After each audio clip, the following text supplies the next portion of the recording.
Physics में हम nature और उसके लॉस को समझते हैं। इमेजिन कीजिए यूनिवर्स में कितने सारे फिजिकल इवेंट्स हो रहे हैं। हम हमारी गैलेक्सी की बात करें, उसमें हमारे सोलर सिस्टम की बात करें तो सन के अराउंड प्लैनेट्स घूम रहे हैं। वो प्लैनेट्स अपनी एक्सिस के अबाउट भी घूम रहे हैं। उन प्लैनेट्स की खुद की सैटेलाइट्स है जो उनके अराउंड घूम रही है, जैसे अर्थ की मून उसके अबाउट घूम रही है वो। हम अर्थ की बात करें तो उसमें कितने सारे फिजिकल इवेंट्स हो रहे हैं। कहीं पर एप्पल गिर रहा है, कहीं पर कोई भाग रहा है, कोई चल रहा है, बहुत सारे इवेंट्स हो रहे हैं। अब इन सारे इवेंट्स को एनालिसिस करने के लिए हमें कुछ क्वांटिटीज की जरूरत पड़ेगी, नहीं तो किसके टर्म्स में एक्सप्रेस करेंगे।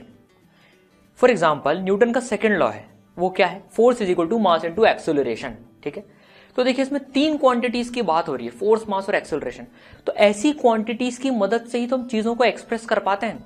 हमें बोलना है हमने कुछ वजन उठा रखा है, भाई कितना वजन उठा रखा है, कितना मास उठा रखा है। तो ऐसी क्वांटिटीज के टर्म्स में ही हम चीजों को एक्सप्रेस कर सकते हैं इनके मेजरमेंट की मदद से। तो क्या कहते हैं ऐसी क्वांटिटीज को, physical quantities. Quantities that can be measured और जिनकी मदद से हम इवेंट्स को, फिजिकल इवेंट्स को एनालिसिस करते हैं। तो जैसे देखिए कुछ एग्जांपल फिजिकल क्वांटिटीज के, लेंथ, मास, टाइम, फोर्स, स्पीड, एक्सेलरेशन, इन सबको हम मेजर कर सकते हैं। फिजिकल क्वांटिटीज वो जिनको हम मेजर कर सकते हैं, इन सबको मेजर कर सकते हैं। लेंथ को मीटर में कर सकते हैं, मास को केजी में, टाइम को सेकंड में, फोर्स को न्यूटन में। ठीक है, तो ये सारी फिजिकल क्वांटिटीज हैं। अब कुछ एग्जांपल देते हैं जो फिजिकल क्वांटिटीज नहीं है, जिनको मेजर ही नहीं कर सकते हम। फॉर एग्जांपल हैप्पीनेस, लव, ये फिजिकल क्वांटिटीज नहीं है, इनको मेजर नहीं कर सकते हैं। कभी ऐसे बोलते हुए सुना है किसी को, यार मुझे तुमसे 4 लीटर का प्यार है। भाई चलो यहां से, 4 किलो खुशी हो रही है मेरे को आज, और 4 मीटर का दुख हो रहा है। इनको मेजर नहीं कर सकते। तो हैप्पीनेस, लव, ये सब फिजिकल क्वांटिटीज नहीं है। ठीक है, अब फिजिकल क्वांटिटीज को हम एक्सप्रेस कैसे करते हैं। जैसे लेंथ लीजिए आप, हम बोलते हैं यार इसकी लेंथ जो है 2 मीटर है, 5 मीटर है, कुछ ऐसे हम बोलते हैं, 20 मीटर है, 1 किलोमीटर है। मास एक्सप्रेस करते हैं यार 20 किलो का मास है। टाइम एक्सप्रेस करते हैं यार 10 सेकंड हो गए, 10 घंटे हो गए। तो सब में देखिए दो चीजें आ रही है। फिजिकल क्वांटिटी को जो है हम दो चीजों की मदद से एक्सप्रेस करते हैं, दो चीजें आती है उसमें। जैसे 5 मीटर में देखिए, 5 और मीटर। 5 क्या है, न्यूमेरिकल वैल्यू, और मीटर क्या है, यूनिट। तो जनरल सेंस में कैसे एक्सप्रेस करते हैं इसको, एन यू। एन क्या होती है उसकी, न्यूमेरिकल वैल्यू, और यू क्या है, यूनिट। कोई सी भी फिजिकल क्वांटिटी देख लीजिए, फोर्स 10 न्यूटन, 10 क्या है उसमें, न्यूमेरिकल वैल्यू, और न्यूटन क्या है, यूनिट। ठीक है, अब देखते हैं भाई ये यूनिट क्या होता है।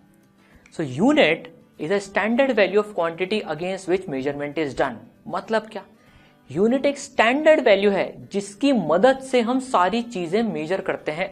ठीक है, तो जैसे देखें 5 मीटर, हम ऐसी क्वांटिटी बोल रहे हैं, तो इसमें यूनिट क्या है, मीटर। मतलब 1 मीटर स्टैंडर्ड लेंथ है। हमको पता है 1 मीटर कितनी लेंथ है, जो मीटर स्केल आता है 1 मीटर, उसके हिसाब से नाप रहे हैं। 5 मीटर मतलब 5 टाइम्स ऑफ दैट स्केल, 5 बार उस स्केल को रख लें, इतनी लेंथ है 5 मीटर।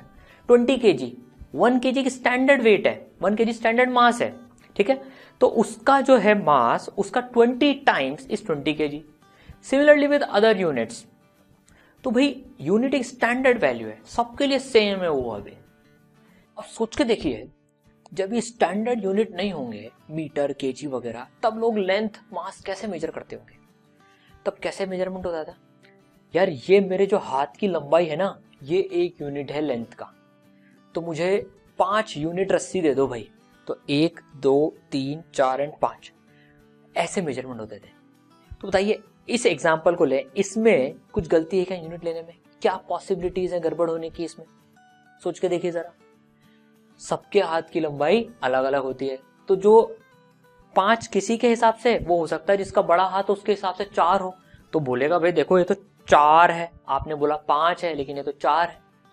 तो यार ये तो हर आदमी के हिसाब से अलग अलग डेफिनेशन हो गई।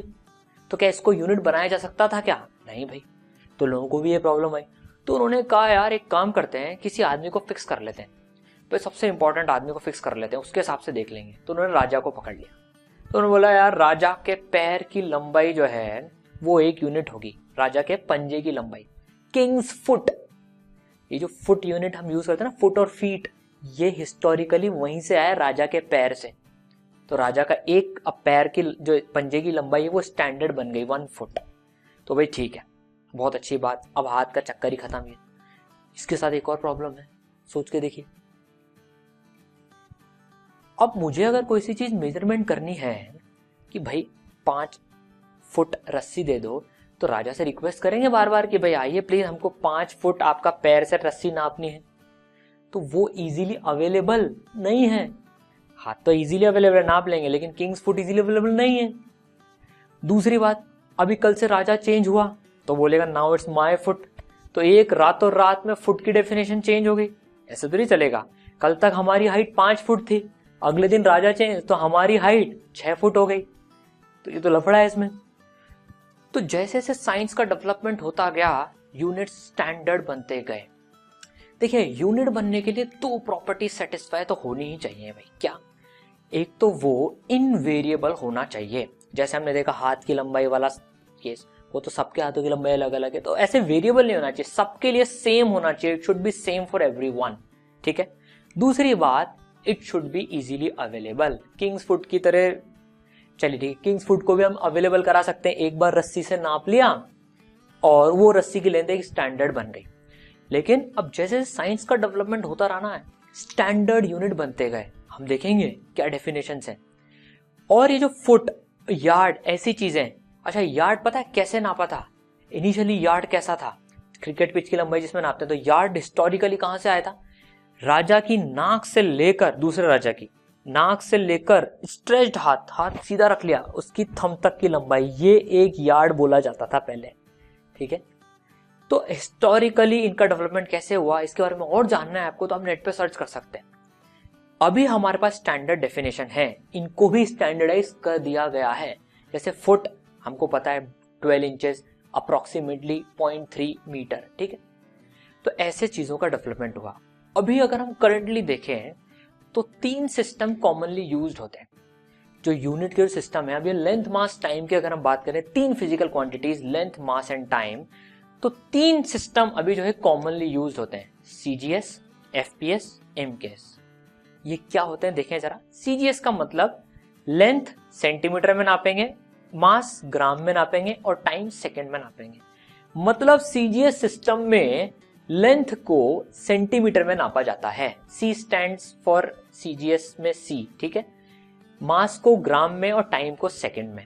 एफपीएस में foot, pound and second, length foot में, मास पाउंड में, टाइम सेकंड में। एमकेएस में मीटर, किलोग्राम एंड सेकंड, ठीक है।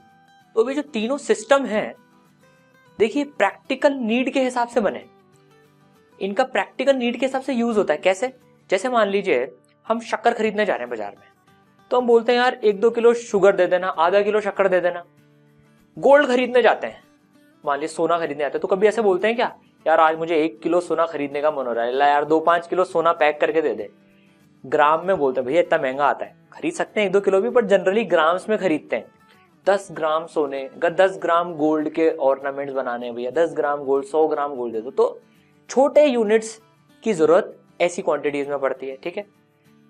आप देखिए क्रिकेट का पिच यार्ड में नापा जाता है, हाइट अभी भी फुट या फीट में नापते हैं अपन।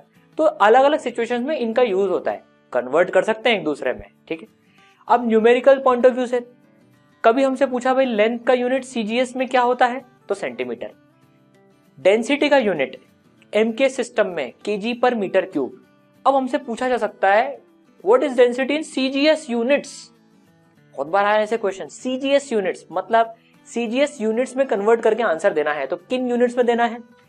किलोग्राम पर मीटर क्यूब तो एमकेएस में था, किलोग्राम के बदले ग्राम, मीटर क्यूब के बदले सेंटीमीटर क्यूब, तो ग्राम पर सेंटीमीटर क्यूब में डेंसिटी का आंसर देना होगा। तो अलग अलग सिस्टम में हमसे वैल्यू पूछी जा सकती है, ठीक है। तो जो 3 क्वांटिटीज है देखिए, लेंथ, मास और टाइम, ये मैकेनिक्स में फंडामेंटल क्वांटिटीज की तरह से एक्ट करती है। मतलब इन तीनों की मदद से अपन मैकेनिक्स की सारी क्वांटिटीज लिख सकते हैं। जैसे देखें, speed distance by time, that is length by time. Distance का एक लेंथ ही तो है। डेंसिटी देखिए भाई, क्या होता है density? Mass upon volume. Mass तो एक क्वांटिटी है, लेंथ मास टाइम में मास तो है, वॉल्यूम नहीं है। लेकिन क्या वॉल्यूम को लेंथ के टर्म्स में लिख सकते हैं क्या? Length into length into length, length cube. तो देखिए डेंसिटी को भी मास और लेंथ के टर्म्स में लिख दिया। स्पीड, एक्सेलरेशन, फोर्स, मोमेंटम, सारी क्वांटिटीज मैकेनिक्स की इन तीनों के टर्म्स में लिखी जा सकती है। तो ये फंडामेंटल क्वांटिटीज हैं ये तीनों, मैकेनिक्स की बात करें तो अब देखिए इन तीनों क्वांटिटीज के इतने यूनिट्स एग्जिस्ट कर रहे हैं, तो यार साइंटिफिक कम्युनिटी ने सोचा कि यार एक स्टैंडर्ड यूनिट तो बनाए, सब मिलकर डिसाइड कर लेते हैं कि क्या स्टैंडर्ड यूज करेंगे। तो दुनिया भर के साइंटिस्ट लोग जो है फ्रांस में इकट्ठे हुए और एक कॉन्फ्रेंस करी, सिस्टम इंटरनेशनल नाम से, for the units, system international. वहां पर इनके स्टैंडर्ड यूनिट डिसाइड करे सबने एक मत होकर के, हाँ यार ये यूनिट्स अब हम यूज करेंगे साइंटिफिक वर्ल्ड में। और भी यूनिट्स कर सकते हैं लेकिन एक पता तो होना चाहिए। तो उन्होंने नाम दिया SI यूनिट्स की, हम जो यहां से यूनिट डिसाइड करेंगे उनको अब से SI यूनिट्स बोलेंगे। SI वर्ड कहां से है? कॉन्फ्रेंस के नाम से, system international, S and I, ठीक है। तो भाई तीन क्वांटिटीज, लेंथ, मास और टाइम, ये तो डिसाइडेड ही थी। तो उन्होंने इसके SI यूनिट डिसाइड करे, जो MKS वाले थे वो के वही ले लिए, मीटर, किलोग्राम और सेकेंड, ठीक है। मतलब लेंथ का SI यूनिट क्या डिसाइड हुआ? मीटर, मास का किलोग्राम और टाइम का second. These are now SI unit.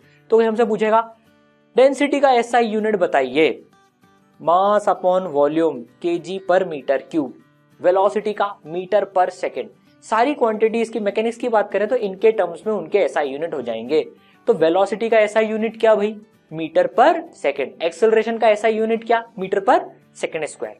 अच्छा, इनको लिखने के लिए क्या क्या सिंबल्स डिसाइड करे गए? मीटर के लिए M, किलोग्राम के लिए kg, सेकेंड के लिए S, ठीक है। बहुत अच्छी बात भाई। तो ये डिसाइड हो गए इनके यूनिट्स। तो अब देखिए ये स्टैंडर्ड डिसाइड हो गया। अब कोई भी रिसर्च पेपर लिख रहा है, मान लीजिए कहीं से भी, इंडिया से कोई रिसर्च पेपर लिख रहा है, तो वो लिखेगा SI यूनिट में सारी वैल्यूज की, भाई SI यूनिट में इनकी वैल्यूज सारी ये है। US में जाएगा, यूरोप में जाएगा, कहीं भी रिसर्च पेपर कोई भी पढ़ेगा उसको, तो उसको बात समझ में आएगी कि SI यूनिट में लिखा हुआ है। तो स्टैंडर्डाइज हो गया पूरे वर्ल्ड में भाई कि फंडामेंटल सेट जो बनेगा, फंडामेंटल क्वांटिटीज का सेट जो हम बना रहे हैं, वो दो कंडीशन सेटिस्फाई करना चाहिए। पहली condition, in this set all quantities should be independent of each other, that is no quantity should be completely expressible in terms of other।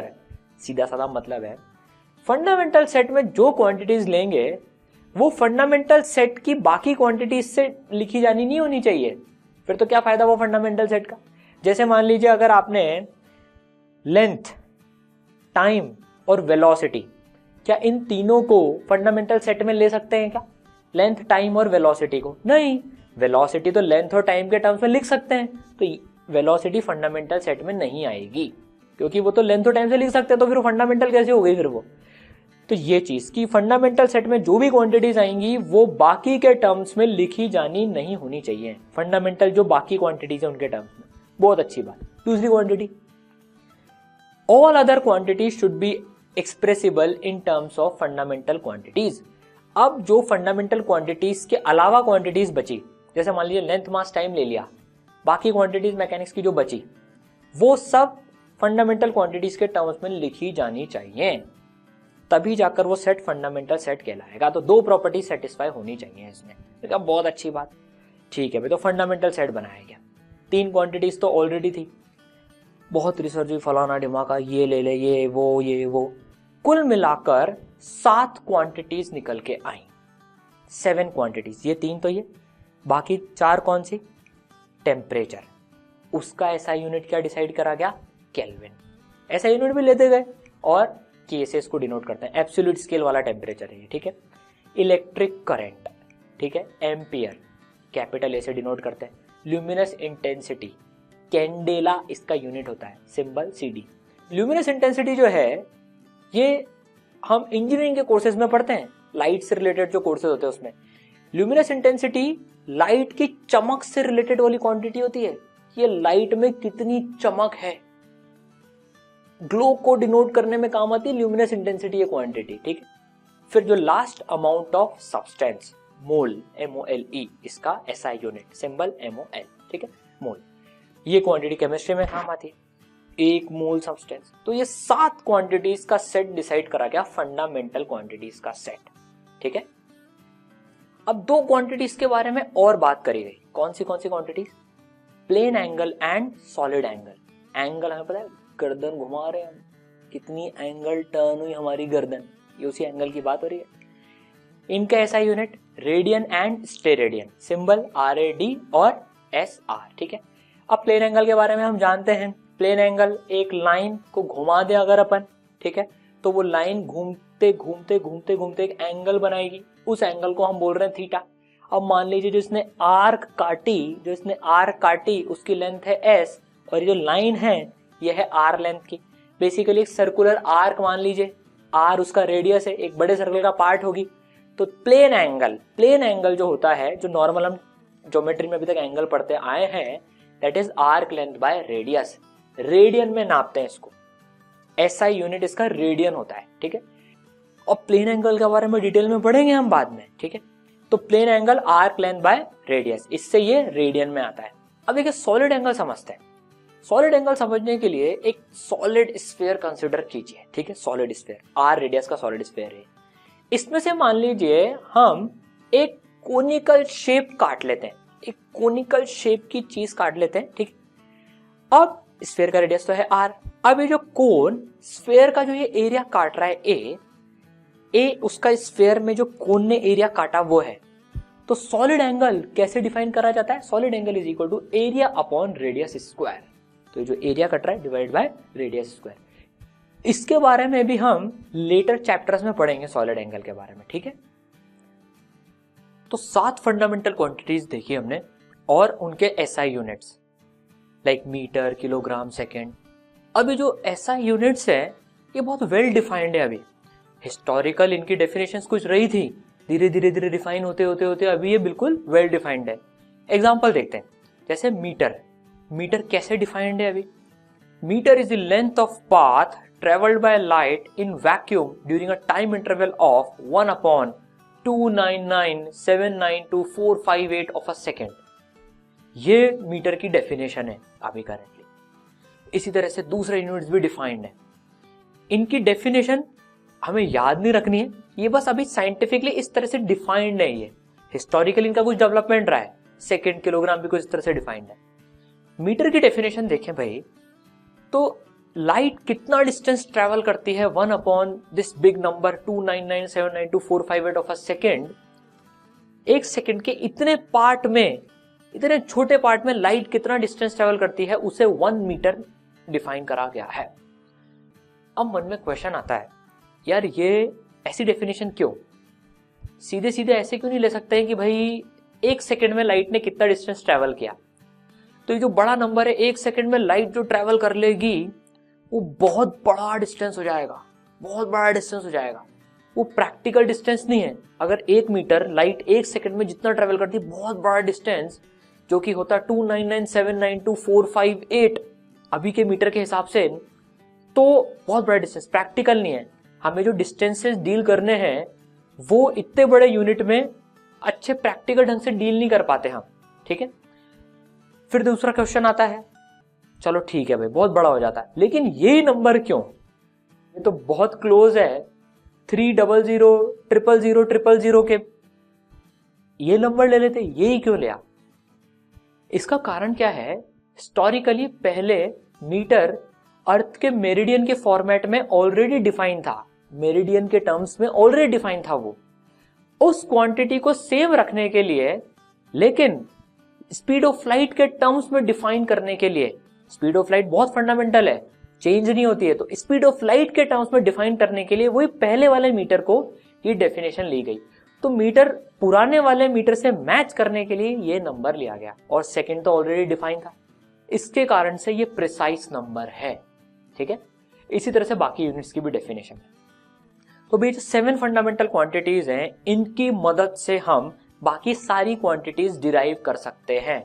और बाकी सारी क्वांटिटीज किस कैटेगरी में आती है? Derived quantities. तो क्या होती है derived quantities? Quantities which can be derived from fundamental quantities, जो फंडामेंटल क्वांटिटी से डिराइव हो सके। जैसे वेलोसिटी, लेंथ, मास, टाइम। सोच के देखिए किससे बनाएंगे वेलोसिटी को? Distance upon time. डिस्टेंस मतलब लेंथ, लेंथ बाय टाइम, ठीक है। दूसरी क्वांटिटी देखें एरिया। एरिया भाई कैसे बनेगा? दो साइड के मल्टीप्लीकेशन A इंटू B से, A भी लेंथ है B भी लेंथ है, तो length square. So length square हो गया एरिया। सिमिलरली अगर वॉल्यूम देखें हम तो उसमें तो एक लेंथ और आ जाती है, ए इंटू बी इंटू सी। तो वॉल्यूम बताइए 7 फंडामेंटल टर्म्स के क्वांटिटीज में लेंथ क्यूब हो जाएगी। एक और क्वांटिटी लेते हैं डिराइव्ड क्वांटिटी डेंसिटी, बताइए क्या, मास अपॉन वॉल्यूम। अब लेकिन वॉल्यूम को किसके टर्म्स में लिखेंगे, लेंथ के टर्म्स में, दैट इज लेंथ क्यूब। तो डेंसिटी देखिए ये भी डिराइव्ड क्वांटिटीज हो गई उन 7 फंडामेंटल क्वांटिटीज के टर्म्स में, ठीक है। तो ये जो 7 फंडामेंटल क्वांटिटीज हैं जिनकी टर्म्स में हम बाकी क्वांटिटीज को लिख सकते हैं, ये 7 डायमेंशंस की तरह से हैं। जैसे XYZ 3 डायमेंशन स्पेस में हम किसी भी पॉइंट को एक्सप्रेस कर सकते हैं, वैसे इन 7 डायमेंशंस की टर्म में हम किसी भी फिजिकल क्वांटिटी को रिप्रेजेंट कर सकते हैं। For example velocity, length by time, इसको कैसे लिख सकते हैं, length power 1 time power -1। So velocity का डायमेंशन लेंथ में कितना है, 1। वेलोसिटी का डायमेंशन लेंथ में कितना है, 1, टाइम में कितना है, -1। तो इन दो क्वांटिटीज में वेलोसिटी का 1 और -1 डायमेंशन है। बाकी क्वांटिटीज का क्या, 0 डायमेंशन है उनमें। तो जैसे मास में वेलोसिटी का डायमेंशन 0 है। तो अब हम जो है डायमेंशन के बारे में पढ़ेंगे।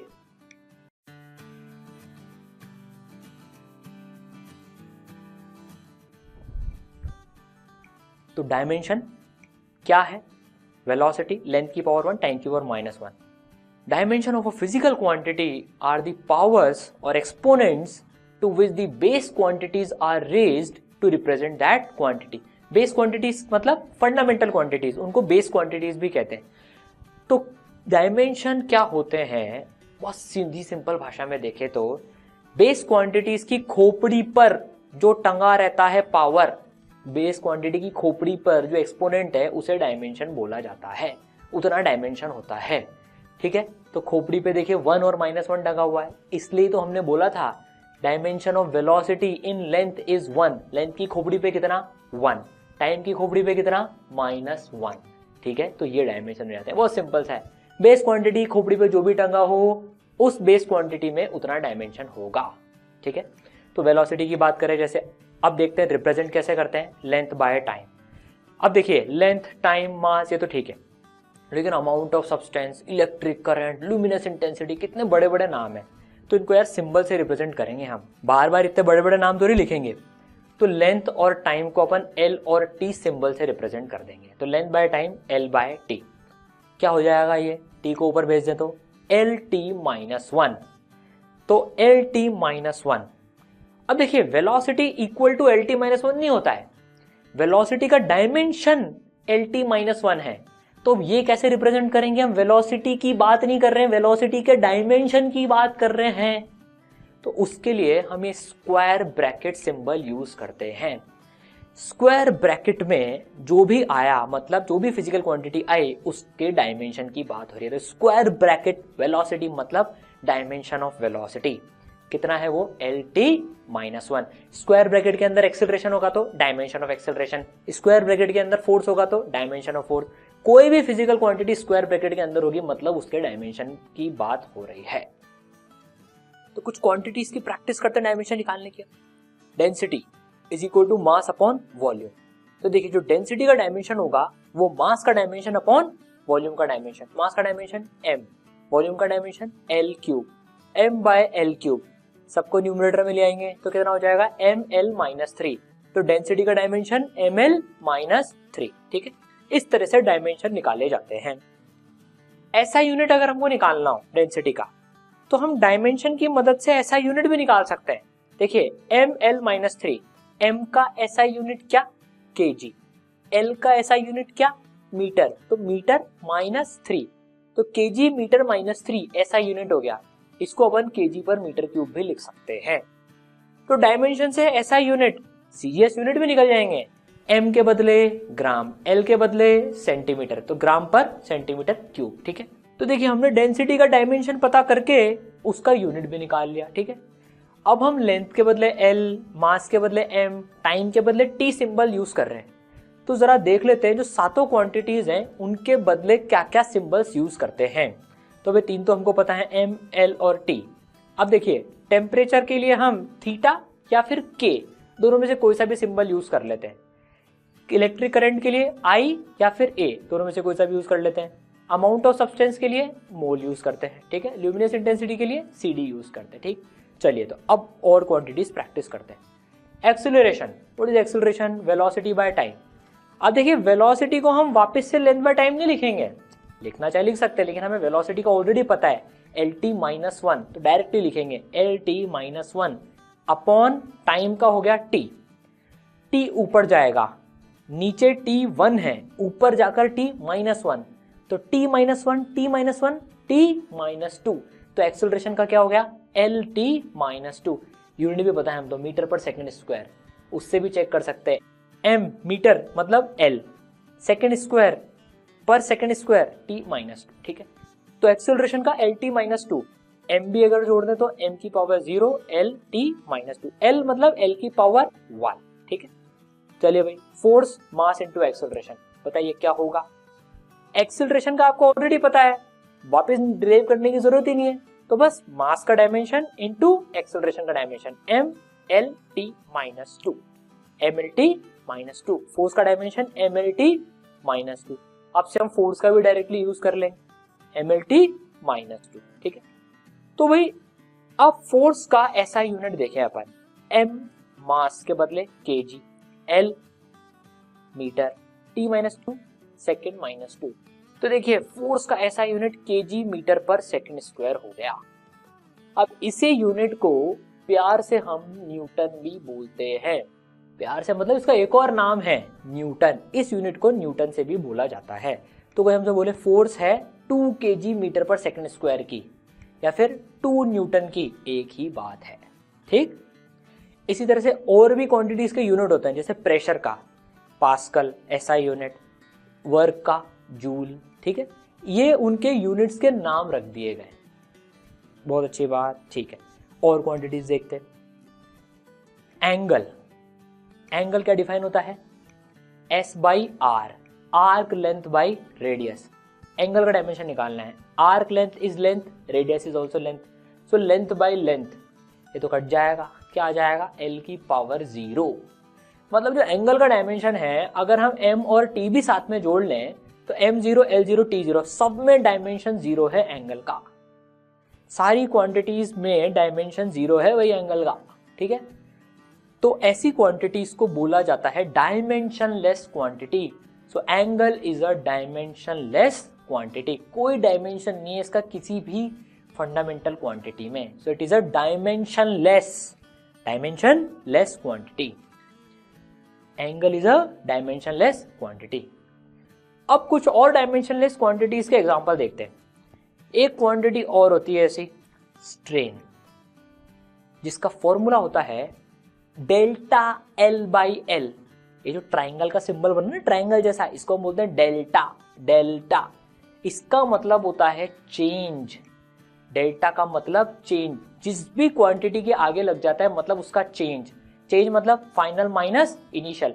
सो डेल्टा L का मतलब change in length, final length minus initial length.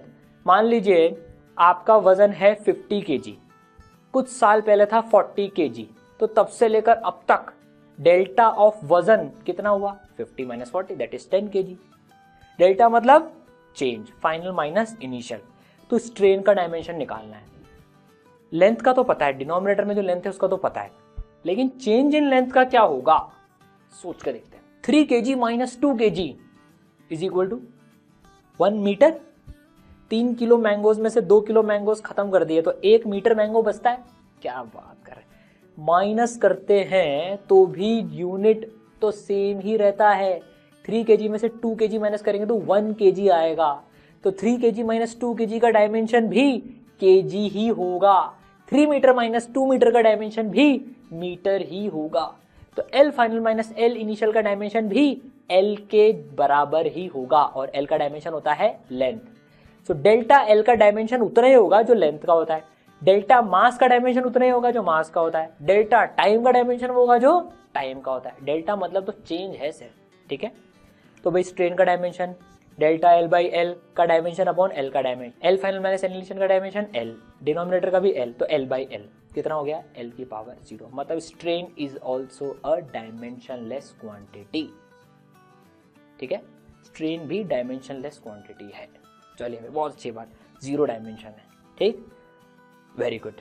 अब कुछ और क्वांटिटीज का डायमेंशन निकालते हैं और नई नई चीजें सीखेंगे डायमेंशन के बारे में। काइनेटिक एनर्जी फॉर्मूला याद है, yes, half mass into speed square, half mv square. अब इसका डायमेंशन निकालना है। देखिए, मास का डायमेंशन पता है, स्पीड का डायमेंशन पता है, लेकिन ये हाफ का पता नहीं है। हाफ एक नंबर है जो कि डायमेंशन लेस है। हाफ का डायमेंशन 0 है सारी क्वांटिटीज में। Half is a dimensionless number. ठीक है, तो बस अब तो हो गया। हाफ का डायमेंशन m0 L0 T0, मास का m, स्पीड का LT - 1 स्क्वायर। सॉल्व कर लेंगे अब LT - 1 का स्क्वायर। तो बस जैसे नॉर्मल एक्सपोनेंट्स में स्क्वायर करते हैं वैसे इसमें भी करेंगे। L स्क्वायर T - 2, वो 2 मल्टीप्लाई हो जाएगा 1 और -1 से, तो L स्क्वायर T - 2। बस अब क्या है, ये 0 0 वाले तो ठीक है, हट गए, तो ml स्क्वायर T - 2 आंसर आ जाएगा। सिंपल है। ठीक है, ml square T - 2 kinetic energy का। चलिए भाई, बहुत अच्छी बात। Work, force into displacement. Force का डायमेंशन में पढ़ा है अभी, mlt - 2, डिस्प्लेसमेंट का L। अब देखिए mlt - 2 और L, mlt - 2 में L की खोपड़ी पर 1 है, डिस्प्लेसमेंट का L 1 है।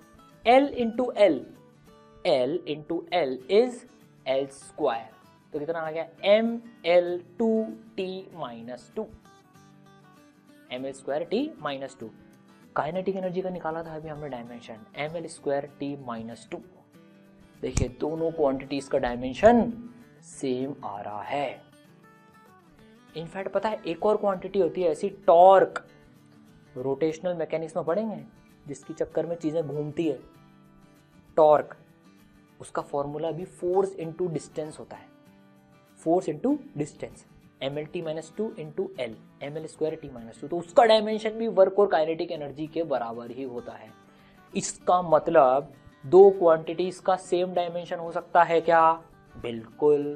कई बार हमसे पूछा जाता है कि क्या दो क्वांटिटीज का सेम डायमेंशन हो सकता है? होता है। कई बार ऐसे ही पूछा जाता है, ऑप्शंस दे देते हैं, टॉर्क और वर्क, क्या बताइए इनका सेम डायमेंशन है क्या? बिल्कुल है। मल्टीपल चॉइस क्वेश्चंस भी बन जाते हैं इस पे कई बार। ऑप्शंस दे देंगे किन किन के सेम डायमेंशन है, तो सॉल्व करके निकालना होता है। ठीक है। अगर आप ऐसा ही ऑसम कंटेंट और देखना चाहते हैं तो ई सरल के चैनल को सब्सक्राइब कीजिए। इंडिया की टॉप मोस्ट फैकल्टी से JEE, NEET, class 10th, class 9th की तैयारी करने के लिए ई सरल के ऐप को इंस्टॉल कीजिए। ई सरल है तो सब सरल है।